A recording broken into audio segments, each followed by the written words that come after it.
Residents in Benin City, the Edo State capital, have reported a case of a woman being subjected to torture allegedly by men of the Armed Forces of Nigeria, AFN, this Saturday Edo State governorship election.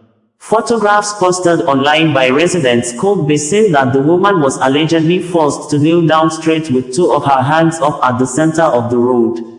A soldier was seen close to the woman with horsewhip, and the soldier appeared moving around shouting on others across the road for a reason not stated. It was gathered that the incident occurred around Iyaro area of Benin City, close to the Edo State Ministry of Education office in Oredo local government area of the state. According to a resident, the woman was subjected to the torture simply because she crossed military barricade to a place where election is to be held. The reason for the woman's action could not be ascertained as at the time of filing this report. Military officer ordered one woman to kneel down and raise up her hands sake of say she crossed barricade to area where voting go take place without voter card, one of the Edo residents stated in a post. It would be recalled that the Inspector General of Police, Kayode Egbetokun, on Friday ordered the closure of all air, land, waterways and restriction of movements during this Saturday Edo governorship election from 6 a.m. till 6 p.m.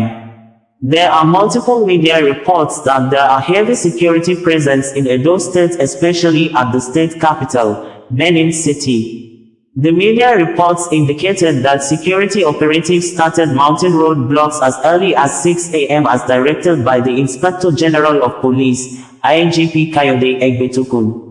The Nigeria Chief of Defense Staff, General Christopher Gwabin Musa, had told soldiers deployed for providing security in the Edo election that the world is watching with big interest in Edo election, and the military, as the last hope of the nation, must not fail the nation, hence no soldier should be seen in act capable of bringing bad name to the armed forces of Nigeria.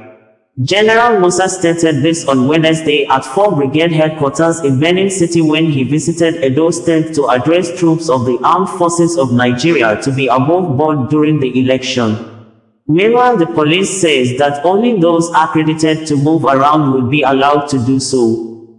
Ahead of the Edo State governorship election, the Nigerian police force advised voters to return home after casting their ballots. Deputy Inspector General of Police, Frank Ngba, who was a guest on the special edition of Channels Television's Politics Today on Friday for the Edo election, said that only those accredited to move around would be allowed to do so. Tomorrow, Saturday 2024, it is important for parents and for everybody to know that if you are not accredited to carry out any of the functions related to the election, you should not be out on the street. Just come, go out there, perform your civic duties, cast your vote and return to your home, Dig Ngba said. In terms of preparation for the election on the part of the police, Dig Ngba said that the police has put everything in place for a smooth election in Edo State today. OsazuwaAkonedo, bringing you the news in a more digital way.